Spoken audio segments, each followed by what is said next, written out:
Please give a warm welcome to Joachim Rønning.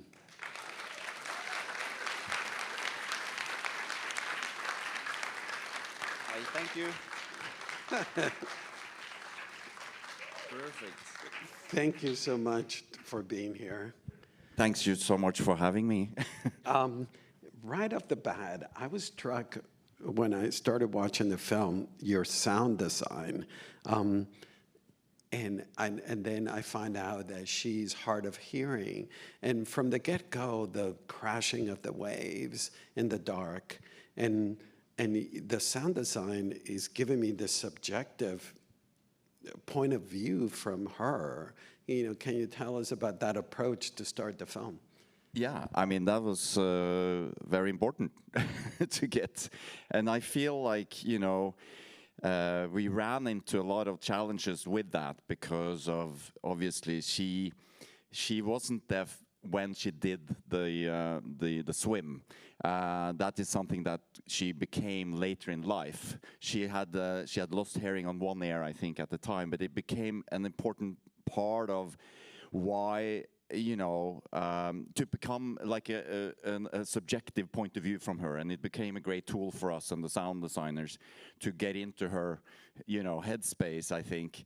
And then obviously we ran into so many things when we were out there, you know, filming this. And obviously when we are filming this on boats and you know, having all our equipment, and there's a dozen boats out there on the ocean where we did this, it's too noisy, you know, for the film. And so in the last hour of the film, when we are out on the ocean, in the story, that ended up being completely having to be basically sound designed like it was an animated movie because we had nothing out there. So all of the sound has been made in post-production basically in the last hour of the film. Oh, I wish I'd mentioned the sound design when I introduced the film, because I was just, I like the tugboat becomes another character. The sound design is so specific. Yeah. Yeah, no, it's, you know, like the ocean, and this is kind of, it's a cliche to say that the ocean is a character, the tugboat is a character, but definitely they are. And we used the engine of the tugboat to illustrate the pace of her when she's tired, when she's going against the currents and like all of that. And you hear the tugboat is like going slower or faster, as you know. So we used that throughout the film as much as we could, and then obviously putting sound on the ocean and how she could hear, you know, underwater basically. So that was a lot of fun, and it's actually my sound designers are from my little town that I grew up in back in Norway, and I've worked with them since I started making movies, you know, at 10 years old. So it's and now they're doing Tron with me, you know. So it's like we've been on a long journey. Another technical question: how did you overcome the fact that because she's swimming, her face is always down?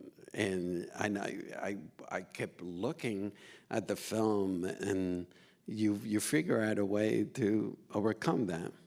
Yeah, and that again was another challenge that we had, that I was very nervous about exactly that. Like, oh, we have a main character and she's face down in the water all the time, and you know, how do I see? I need to see her, you know, and again, you know, we can talk about Daisy Ridley and her abilities and amazing talent to get this across. But yes, we had to invent, you know, certain ways of doing that and being underwater, and we had cable system that we made, and like to get to be with her and be on her and seeing her face, and yes, that was one of the challenges, definitely. Your cinematographer, Oscar Fora, I'm a big fan. He did The Impossible.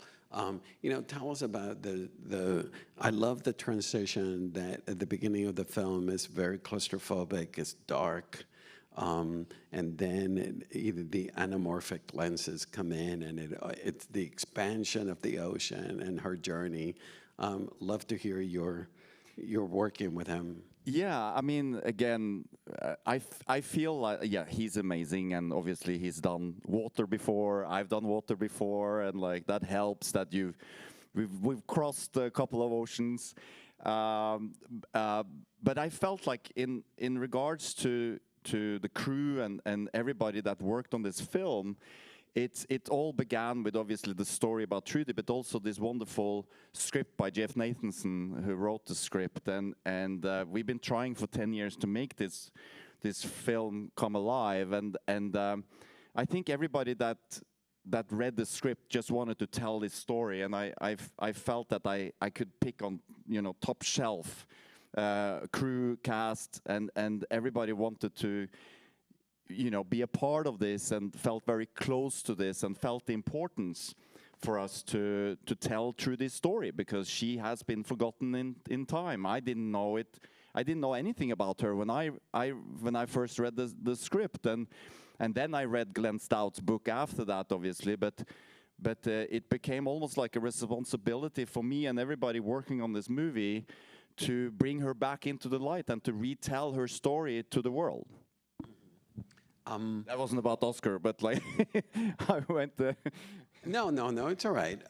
But you know, tell us about the journey with Oscar visually. Yeah. That it starts in the dark, and then we get to this expansion of the ocean.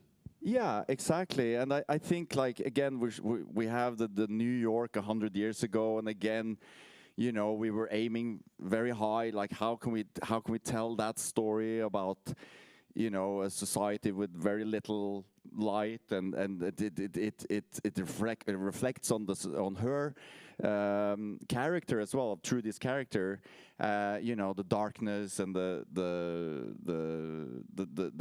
battles and the obstacles that she has to overcome. Back in the day, she's down in the basement, you know, hidden away, training in a boiler room, you know, in the carrying coal, and so it started with that. And for me, those things are kind of obvious in a way when I read, you know, when you see the script, and it kind of lends itself to that journey also from a visual side. But yes, it was very it's like liberating when you finally get out on the ocean and you see her actually feeling the water in her face, and she's out there. It was supposed to be a liberating feeling for us as well as an audience. You mentioned the script by Jeff Nathanson. The emphasis on family is so compelling. You know, tell us about drawing the mother, the father. I love the fact that the father sort of exemplifies all traditions, that, you know, we're not going to buck tradition, and then the mother represents the opposite. It's like, we're going to buck tradition. We're going to have my daughter swim, etc. But the emphasis on the family is so strong in this film. No, it was very important for me, and to tell that she didn't do it on her own. You know, she had the support of her family, at least after a while, and then also the family. And I've noticed this a little bit. I've done a couple of biopics in my career, and especially with a movie that I did about 10 years ago called Kon-Tiki, which we showed here. That was shown here, where I've learned that it can be hard for an audience to identify with, you know, the hero of stories like that, because they are so you know, they can be very one track. It could be like they have the goal, they set the goal, and then they overcome these obstacles, and they're, you know, and then they reach the goal somehow. So for me, it's always important when you tell these kind of stories that you see the main character through other eyes that you can identify with. And in this you know, Young Woman in the Sea, I needed the family to do that, to see Trudy through the family. And, you know, where as you say, you have the mother love and the strength from the mother, trailblazing, I would say. You have the support of the sister all the way through. And then you have the opposition in the father, who represents society of the day and everything that was going on. And that was also a balance that I was nervous about showing, you know, a couple of, you know, this kind of the man versus woman kind of stuff that was going on that is so crazy to us of today, but we had to have it in the film and to show what she was battling and what she was going up against. You know, these men, basically, you know, that was at every corner and every turn tried to suppress. So I think the family, for me at least, became that window. But the father is actually the character that goes through the biggest transformation throughout the film. Was that intentional? Yeah. No, absolutely. I mean, I think that he symbolizes in some way what she did, you know, that she changed history. She changed her father's opinion, her father's point of view. And as she changed the world's point of view, I think that what she did 100 years ago probably in many ways changed, women's sports forever. And so that, he became a symbol of that. So I'm glad you brought up Kon-Tiki because a big fan of your work. And Kon-Tiki felt so personal and driven and this film is equally, it just feels such a personal work for you. But you're not a woman. Why is this film so personal to you? Well, I have teenage daughters, and so I was looking, and I know Jeff Nathanson, also the screenwriter, had this same angle into this, like trying to find stories for our daughters, basically, and that's why where Kon-Tiki was kind of, not to compare myself to any of these, main characters, but Kon-Tiki was easier for me to tap into, obviously, because it's a male protagonist, and, he represented very much, the drive that I've had in my career and being a filmmaker and sacrificing my family and, traveling the world and, having others pay for that in many ways. While with Trudy, it became such a big responsibility for me to tell her story to my daughters and to the daughters of the world in a way, and to bring her back into life. It's just so remarkable, and I find myself absolutely drawn to these kind of stories, absolutely. But I'm also blessed by being able to do different kinds of stories, and the other thing I'm doing right now, it takes place inside the computer. so it's just this. I'm very grateful for that. Yeah, he's making Tron Ares, right? Yeah. Tron Ares. You shot when Trudy is swimming. We're in open water. And the real deal, why was it important to shoot the film in open water? Because it takes place on open water. And but you could have used a green screen and a tank. Yep. Instead. Yeah, no, it was a deal breaker for me if we couldn't do it out on the ocean. I really wanted it to be out on the ocean, and I feel I grew up by the ocean. I have a very close bond with it. I'm drawn to stories on the ocean, and I think it's such a beautiful place, and we need to take better care of it. And I feel I'm hoping that somehow the audience can feel the difference, that we went out there and it's not green screens and in a tank. We had to do night things. We're in a tank because it gets too dangerous out there at night. But it was very important, and I think that when we were out there and we're exposed to the elements, and Daisy is in the water. It's 61 degrees. She's freezing. Her lips are blue, and propellers are way too close to her than I'm comfortable with, and we're drifting, and she's suddenly tracked away. It's somehow, what it did was that it somehow informed us a little bit about what Trudy went through. Not that we're not out there risking our lives or anything like that, for something we believe in, but and I think it informed Daisy Ridley and especially me. I mean, I'm on a boat in a thick jacket, so I'm fine. But like, we're still out there, and we're trying to do it, you know, week after week, being out there in the element that Trudy was in. So, you know, I'm so happy. And then you when you zoom back to land at the end of the day, and you have the salt water in your face, and you kind of, it's such a feeling of accomplishment. It's crazy, you know. Much better than being on a green screen, I tell you that. Daisy is remarkable in it. She does her own swimming, but she trained really hard. And then, you know, the type of swimming that she's doing is not what we currently know as swimming. 100 years ago, there was a different style which she had to learn, correct? Yeah, she. So, and first of all, we were so lucky to get Daisy Ridley to play this character. I feel that, you know, obviously she's a great actress, but she radiates some kind of a strength, I feel, inside of her. And, you know, anybody, especially in the Star Wars movies and all of that stuff, I always felt that, wow, she has such an energy.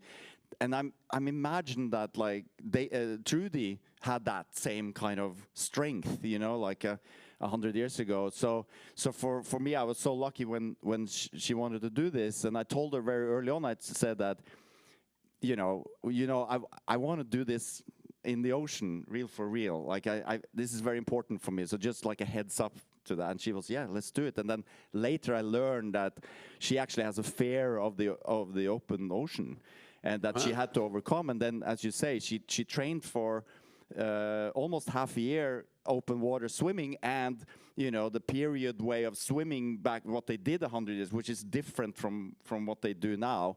So she went through all of this stuff, and I couldn't have asked for a better, you know, film partner, you know. So and it's not only the physical part, she also is in the water acting and, you know, being emotional and saying goodbye to her father. And I you know, it's just like, I doubt very few people, men or women, could have done what she did. And when she's freezing and her lips are blue, was she cursing at you at times? Never. She said, let's do it, let's go again. You need it again. You need it again. And I've had, you know, way bigger men on set doing much less than that and complaining. So it's I don't know. I think she was just marvelous to work with, honestly. Tell us about the jellyfish sequence. How hard was it to? I know that you couldn't have had the jellyfish. You must have had some sort of CGI. But how complex was that sequence? Well, I do sit there and I talk about how real everything. We shot everything for real. But you're right. That's like one of those few elements that obviously was important to get right, and we couldn't get it in camera. So that's like, you know, it's designed together with Oscar Faurer, the DP, and production designer Nora Ekberg, and like and VFX supervisors and everything. And so basically she's swimming and acting against nothing there, obviously. And again, just having the best VFX to make it look as photorealistic as possible, because it's also something when you do historical and period piece, like and you have all this VFX stuff in it, if something is off and looks fake or anything, I feel that you can be very easily taken out of the story, because it's not so forgiving as like if you make a movie in space or something like that, where you expect, you know, things to not be realistic necessarily, but here it's all about realism. So I wanted to just, you know, obviously every filmmaker wants it to be as realistic as possible, but it's extra important in these cases. Mm-hmm. What I love about the second half of the film is that it's a lot of action, but you do reveal character in almost every sequence. I love to hear you talk about the fires and the cliff sequence that, you know, gives us a sense of her isolation and her despair, but then... Yeah, it was my favorite moment in the script, when I got to that script, when she's out there in the dark and, you know, you have thousands of people on the cliffs lighting the bonfires to guide her to shore. For me, I get chills just thinking about it now, and so I put everything I had, you know, of my capacity into creating those moments as best as I could. And I also wanted it to be. I wanted to be with Trudy also before she sees the fires. I wanted the audience to see the fires before Trudy does, and you know, building something out of that, hopefully, you know. But again, we shot this whole movie in Bulgaria. Wow. So New York and the cliffs and the beaches and everything is in Sofia, Bulgaria, and also in the Black Sea. So we did everything out in the Black Sea. So it's even the beaches, and it's remarkable how similar it is actually to the English Channel. We did a little bit in the channel, the real channel, but the majority of it. But what that meant was that I could have it was a good budget, but it wasn't like, you know, but I could have thousands of extras, because extras are, you know, it's a little cheaper there, and we could dress them at night on the beaches, and like I could have hundreds and hundreds of people lighting fires, and so we got all of that in camera, and it just created this emotionally climatic moment, I feel, in the movie that I'm very proud of. The Red Sea. How close were you to Ukraine? We were too close. Like, honestly, we were about 200 miles from the Ukraine border, and we had started filming just after. We had been going, I think the war broke out 2 weeks before we started filming. So that you had that pressure and intensity back then, because obviously it's a horrible thing. But back then it was all new, and nobody really knew, and there was battleships in the ocean where we were. There were mines for real, and so there was we you know, and also Disney being obviously overly cautious about this. It added like more security people for us and all of that stuff, and you know, we were in our own little bubble. We worked. There was a lot of Ukrainian crew actually that came to Bulgaria as refugees and were able to work on our film. So you know, it was a very intense moment in time, and it's obviously that is still going on. Your producer is the Jerry Bruckheimer, one of the greatest producers in history. What was it like working with Bruckheimer? Well, I love him. He is such a force of nature. I trust his instincts 100%. I've done another movie with him called Pirates of the Caribbean. So I knew. Oh, that Pirates of the Caribbean. So I knew what I was going to, and he's like, you know,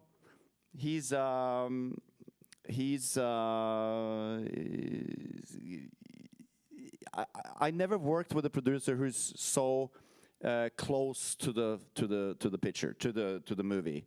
You know, he's on set, even in Bulgaria. He comes. He flies in. He's in editing. He's in scoring. He's in screenwriting. Like, he's such a hands-on producer with everything he does. You know, I don't think he sleeps. You know, he just like travels the world and makes movies, and you always feel that he's reachable, which as a director is always so valuable when you are, and he has the power to make decisions also, you know. So you can, and I have a one-on-one. You just call him and you get a decision and you move on, you know. And that's sounds simple, but it's very rare on movies, especially if you make big movies. But yeah, I'm so grateful for him, and he gave me my first shot in Hollywood, and we are very good friends. This is the man that produced Top Gun and Remember the Titans, amongst all these great films. And I read this article where he said that your film was the best tested film with an audience in his career. Is that true? Yeah, that was a good evening. Yeah, no, absolutely. I'll take his word for it, you know. But yeah, we were testing the film, and it tested in, like, you know, this is something in Europe we don't have this kind of thing, but like I've come to learn everything about testing, and it's why we got the theatrical release, basically. You know, that's why Disney gave us a little theatrical release for this movie, which was so important for me to get it out into the theaters. And you know, because in many ways, and not to be pretentious or anything, but cinema is my art form, and I want to make movies for the cinema, and I feel that my style it's kind of like, you know, I love painting on the big canvas, and nothing bad about streaming or anything. I watch probably streaming every night, almost, but it's about what I, you know, grew up with, and what made me want to become a filmmaker is cinema. So, why do you think? Yes. Why do you think Trudy's story disappeared?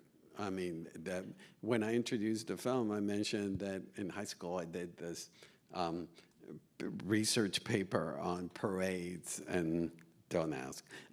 And like Trudy's parade in New York City was the largest parade ever for a male or female athlete. Nothing has topped that. But then her story disappeared until you brought it back to life.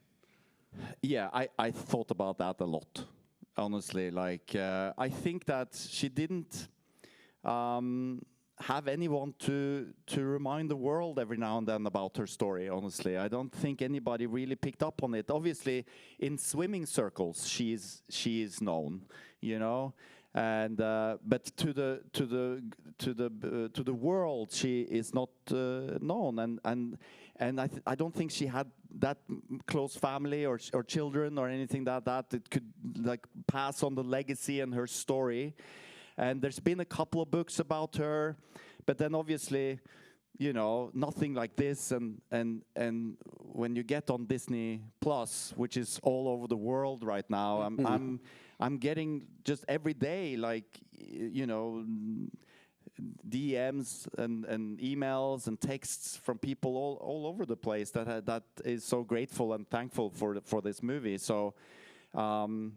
I'm proud of and happy that we were the ones to tell her story. Yeah, well, thank you so much for doing that, and thank you for being here today. Thank you for having me. It means a lot.